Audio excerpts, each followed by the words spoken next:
Thank you. Thank you.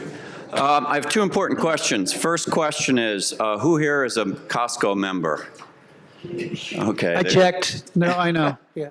Right. And who here has a pair of Uggs? Yes. Very cool. Yeah.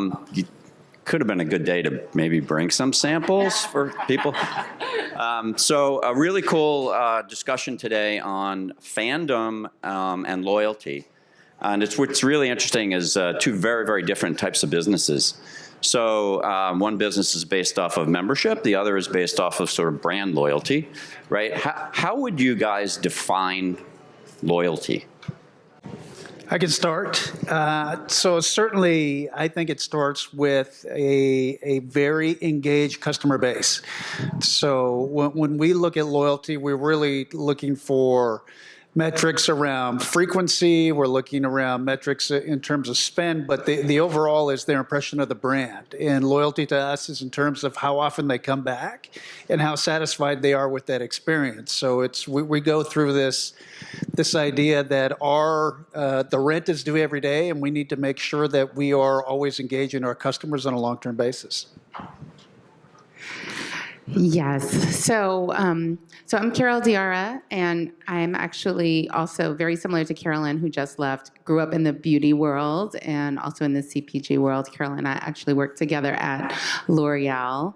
And when I think about brand loyalty, very similar to Carolyn, it's about really the connection, the emotional connection that you have to a brand that keeps you with that brand over multiple periods of your life. And so for us, it's really about igniting a brand emotionally so that you continuously stay with the brand. Especially in light of competition, but most importantly, to eliminate the idea that there is even a competitor. And I think that's what UGG is so great at doing, is carving out a powerful position for itself so that it doesn't really have rivals, and so that it owns a category and a place in our consumers' hearts and minds in which they really don't think of an alternative to the product. Well, that's a very idealistic view, I think, where a brand does not have rivals. You know, who has a brand that doesn't have rivals, right? I mean, that's a great way to think about it, right? And Uggs was a challenger brand to probably more traditional footwear, and now you've become the standard. So, well done. So, a follow-on question then is, you've given us a sense of what you mean by brand loyalty. How do you measure loyalty? In each case, it's very different. Like there's membership, right, versus sort of brand affinity. Robin, you want to take that one? Sorry, I fell asleep for a second. Pardon me. So for us, really, there's a couple big things that are important to us when we look at our relationship with our members. Is, are we bringing them value on an ongoing basis? And value is really described differently. Originally, value was all about what kind of money they're saving, but now it's around things like sustainability. It's around things like how you treat your employees. So they're really evaluating you differently as a company right now. So when we look at how we measure that, we're lucky that we're a membership club that we've got a renewal rate. So we get a report card every year to really see, do our members find value ongoing, because they make a decision. Most other retailers, they can decide when to shop with you. It's a decision to become a Costco member and to stay a Costco member. So we're lucky that we get to see that. And when we lose, we're very, very lucky in the business that we have the highest renewal rate in terms of the club business, and our members are pretty satisfied. But we do not take that for granted at all. That's something that we really look at every day to ensure that we are giving the value in terms of what their savings are. So when they do evaluate us next year, that's an easier decision to continue to be a Costco member. So I heard two things. One is, so you've got membership renewal, right? And then the second is you put some kind of a value, quantified value, I assume, on the value your customers are receiving. Is that in how much they spend? Is that in how often they shop? Is there a subcategory to that? To us, I think how we run the business is we want to be evaluated on, did you save? Right? So as a Costco member, your decision to stay with us is your investment of $60 or $120 really turned into a 4X or a 5X or a 10X savings based on what you had, that it's a no-brainer decision to continue to be a member of us as a company, because that, if that's too hard for you to calculate and you haven't done the math in terms of getting the savings, we haven't done our job in terms of really bringing you those savings. Right. So ultimate customer value is how much money they've saved. To us, what's kind of cool for us as a company is we're not rewarded on how big to make the margins. We're rewarded on how low we can create the price and how much more we can pass on to the consumer. That's how we run our business in terms of a volume business, which is very different from traditional retail. But it's very nice to always be on the side of the consumer and really making some decisions around how we're going to pass savings on. Carole, how do you quantify the value of your loyal customers? Well, we have all of our traditional metrics. So we look at customer lifetime value. We look at a percentage of our sales every month that come from retained customers versus new customers. But I think the more exciting part of loyalty is really when you have these intangible measures. And I would say a lot of it is driving our business today. So, for example, because we have such strong fandom in which there's bent-up demand for our product, we see almost a virtual cycle of our super fans advocating for us. So that's a segment, a super fan. Yeah, and they're willing to go to rather extenuating circumstances to maintain that loyalty. For example, last year we had really high demand. We were out of stock for products. So this year, our super fans took to social media on our behalf and started to advocate in July when it was 98 degrees outside, go get your Uggs now before they sell out in September. Of which people started to do them because they had 100,000, 200,000 likes. And we started to kind of fuel this fandom through social listening, through social media. And we started to rev up our community. So by the time UGG season started, which we started the first day of fall in September, there was this bent up fervor of activity.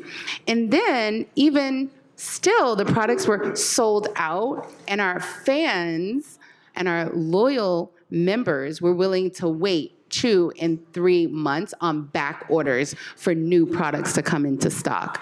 So sometimes I think this idea of loyalty is really intangible because it's really more about the fervor, like I said, of eliminating the idea of an alternative product in the customer's mind. And that actually creates a certain set of dynamics within your business that are almost not intangible because they show up in the sales, but of a loyalty, like a strong, loyal fan base. So it's a different spin on loyalty. I'll add on to that a little bit, just that what is really good, I think, building on what Carole says, is just the authenticity of your consumers starting that, right? And I think there's this fine dance that you have to kind of go through in terms of activating your consumers or your base and also listening and just massaging that conversation a little bit more. But what is really exciting, and I'm sure Ugg has kind of seen this as well, but when you see that fandom display itself in all the social media channels that are out there, that really kind of tells you, I think we've done our job right. And I don't think that's really overly strategic. I don't want to think about that because it starts with being a good brand first. And then really being a good brand first helps you maintain that relationship with that community. So sorry, do you want to add something? Yeah, I was just going to say it's really a part of our model, which is more of a flywheel model in which we think about going from awareness to advocacy around the flywheel and making sure that each of the when we started awareness to consideration, purchase, post-purchase, we have social kind of at each one of those so that there's a moment of advocacy that fuels itself. And I really feel like that is the new era of loyalty, is when you really get that flywheel going and your consumers are really advocating on your behalf. So a follow-on question. This is something, Robin, just so you're aware, we didn't prep for. Great. Yeah. So I'm going to ask you first. Yeah. No. Is you have a core loyal customer base, right? And the question then is, how do you evolve that core loyal customer base to bring in the next generation, as it were? In Costco's case, so I don't know. I first heard about sorry, maybe this is not true, but I first heard about Costco from my parents, right? Because that's where they shop, that's where they save money. And as a New Yorker, you don't typically think about Costco. You think about what's in my 2-block square block radius, and what's the fastest way to get something, or in fact even have it delivered. So how do you get to that next generation? How do you evolve the brand without alienating? Somebody asked the question before, without alienating your core customer.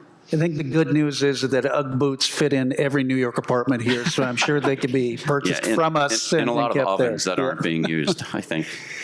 The big thing can you remind me of the question again? Just so, it was a longer question. The question is, how do you evolve your core customer Got it. base to the next that next generation? So that's something we've been concerned, I guess concerned is a strong word, but certainly something we've been watching on when it started with the millennials and now moved into Gen Z, is how those folks shop are always a little bit differently. But what has been important to us is we're a word of mouth company.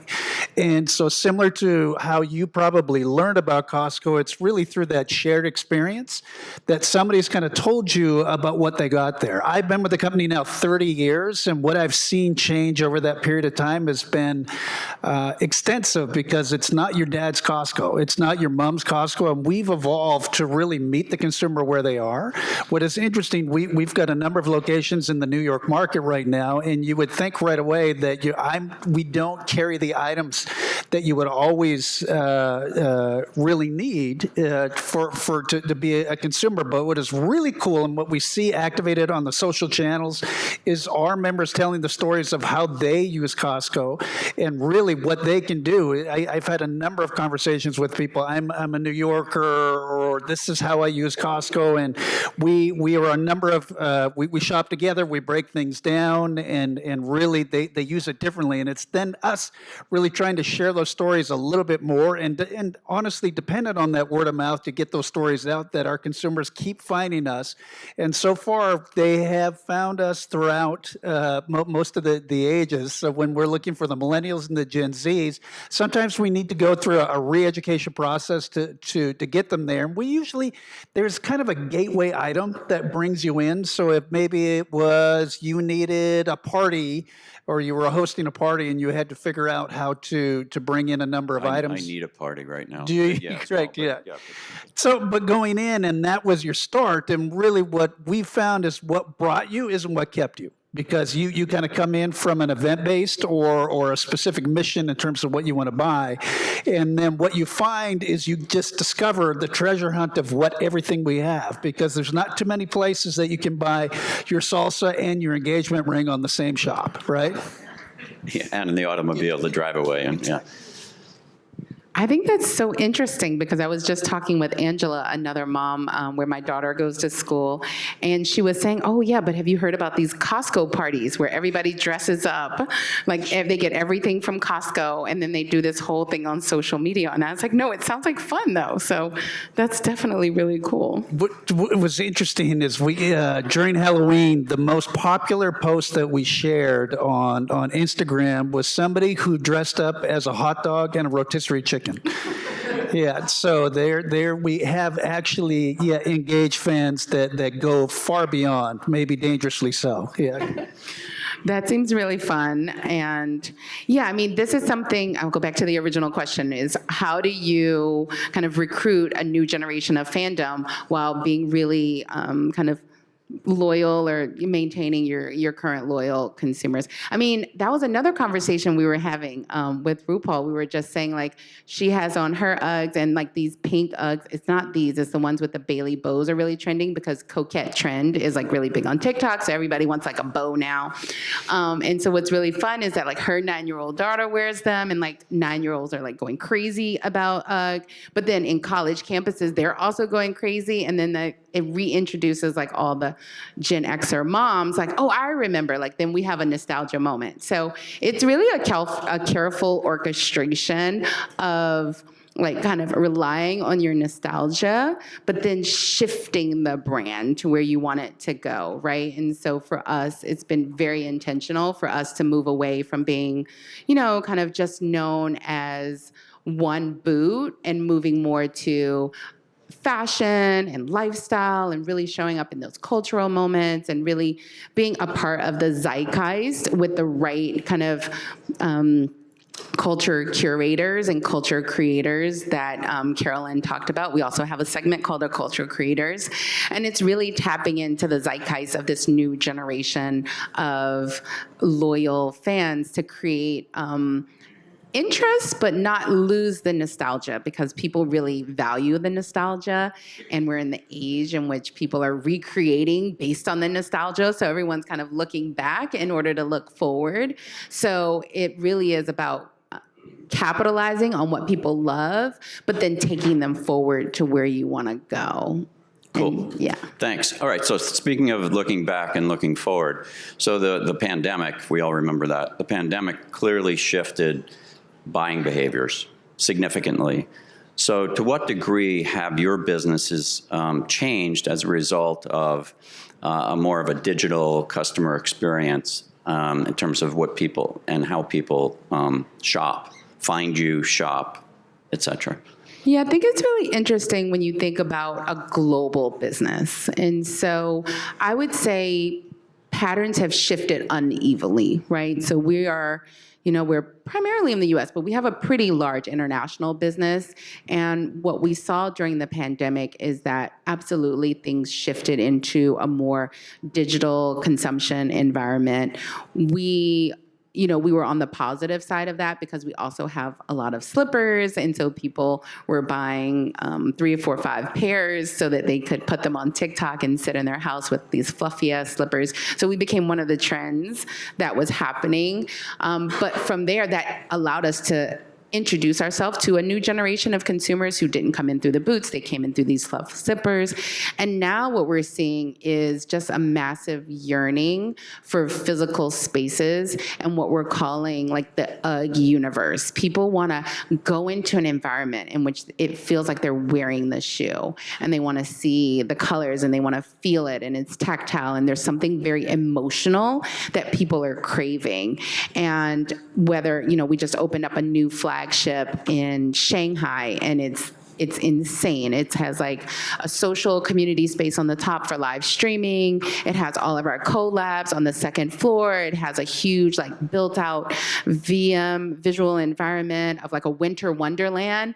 And it's like, we can't keep people like out of the store. It's so packed because they're yearning to kind of take an experience that they might have captured on a digital shopping experience and bring it into real life to help them create a feeling and an emotion. So I think this idea of next generation of retail, where commerce and retail are really merging and playing off of each other, we're just in the beginning of that. And I think the traditional retailers, like, they're going to have to be open to shifting and evolving their businesses to really blend them together, not just for convenience and service, but for really capturing experiences that matter to consumers. So I've seen it as a positive kind of next step and trajectory for us to get to another place.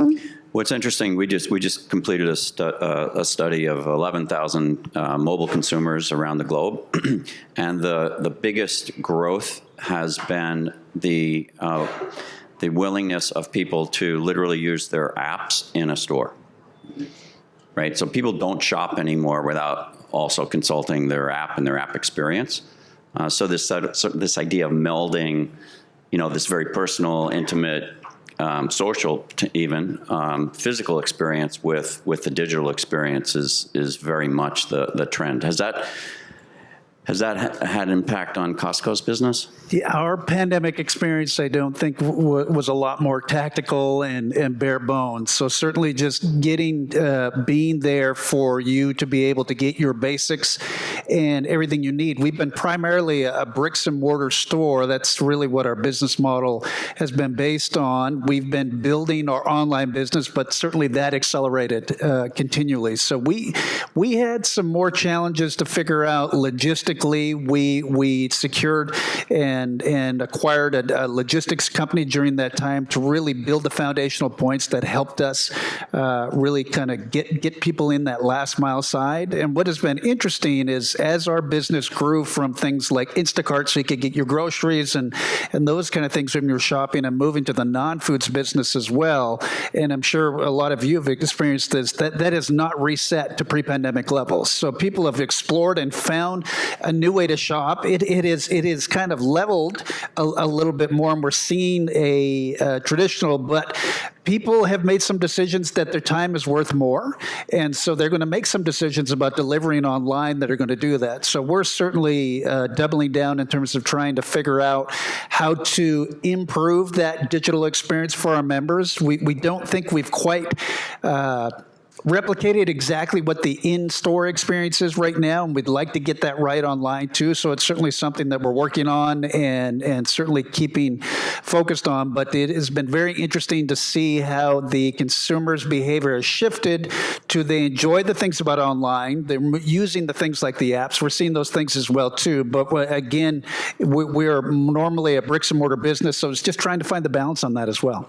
Yeah. So just slight shift here. So you often hear the expression about experience, that experience is the new brand. How much of it, of the experience, even the digital experience and the physical experience, how much of that is actually impacting your business? How important is it? How much do you measure that? How much do you focus on that?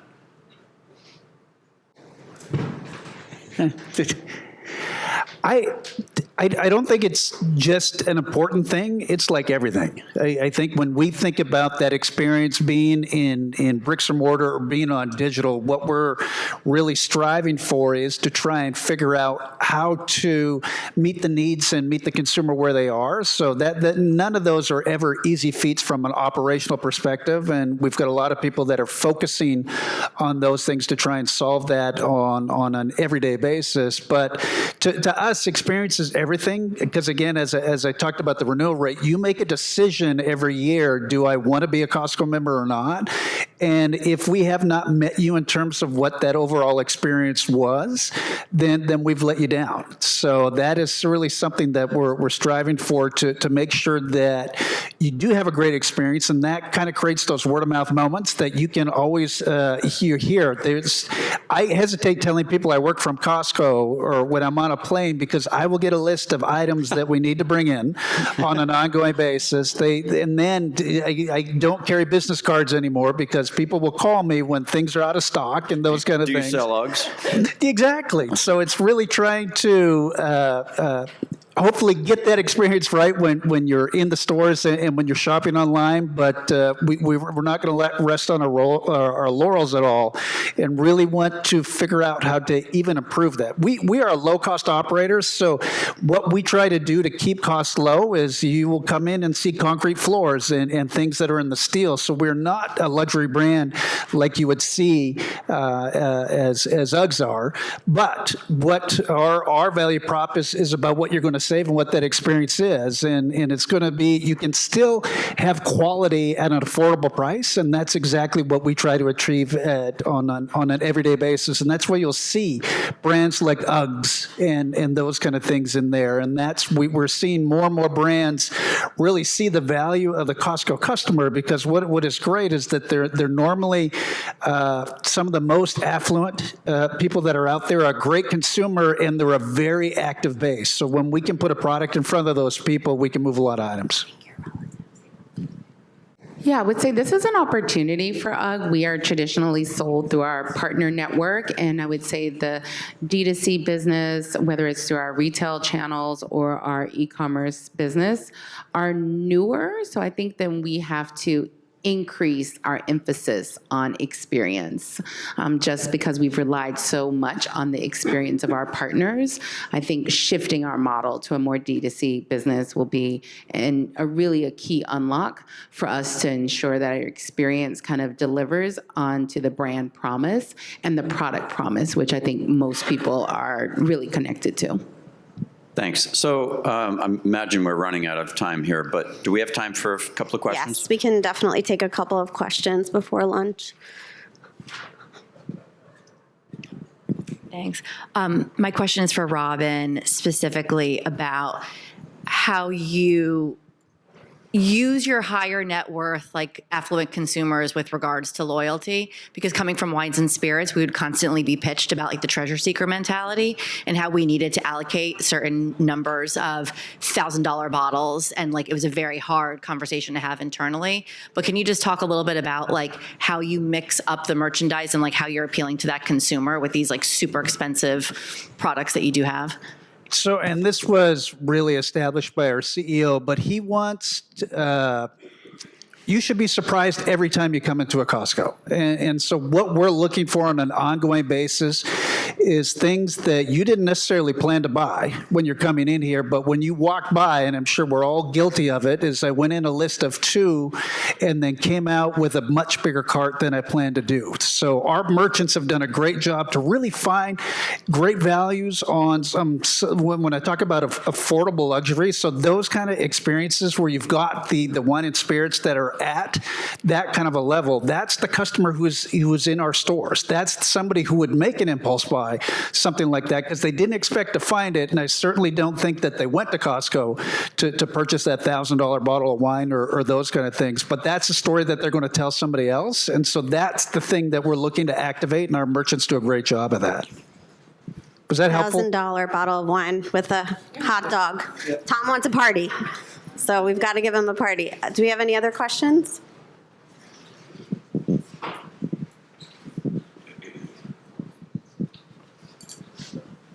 I'm really familiar with the whole notion of you go in for one thing and you end up stumbling upon, I just stumbled upon the Beast blender at an incredible price. So how do you balance your affordability perception? So like when you have those items that are affordable luxury, as you called it, but yet you kind of have to maintain that pricing, like is that something that you struggle with?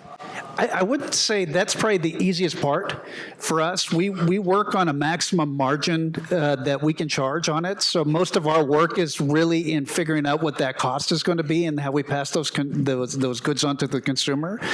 But we also have to be very selective, right? So we have maybe 3,800 SKUs that are in there. So when we put something on the floor, that is replacing something else. So we got to make a great decision in terms of what is going to be appealing to our member and our consumer when they walk by that. So when we're really looking at trying to figure out that affordability versus the luxury item, there is a balance in terms of making sure that we're going to delight you when you come in, but we're also not going to disappoint you on what brought you there in the first place. Do you test that? Do you have like test shops or? I would say we do some more regional testing and store testing, and a lot of stuff is on food items. There's things we do called road shows as well too. So if we're really trying to think about an item that we're going to bring in, we'll test it it will be in a couple weeks, and that kind of really kind of builds your confidence in terms of what demand is, and then we have to figure out, is that scalable? I had a question here, Laura here. Can you talk a little bit about planning and agility in terms of creating moments for fans to engage versus kind of seizing opportunities that fans may create, or super fans, as you said, may create for you? And I think in particular, I'm thinking of the love for the Kirkland brand and the Kirkland swag that I've seen on social media. Can you talk a little bit about that?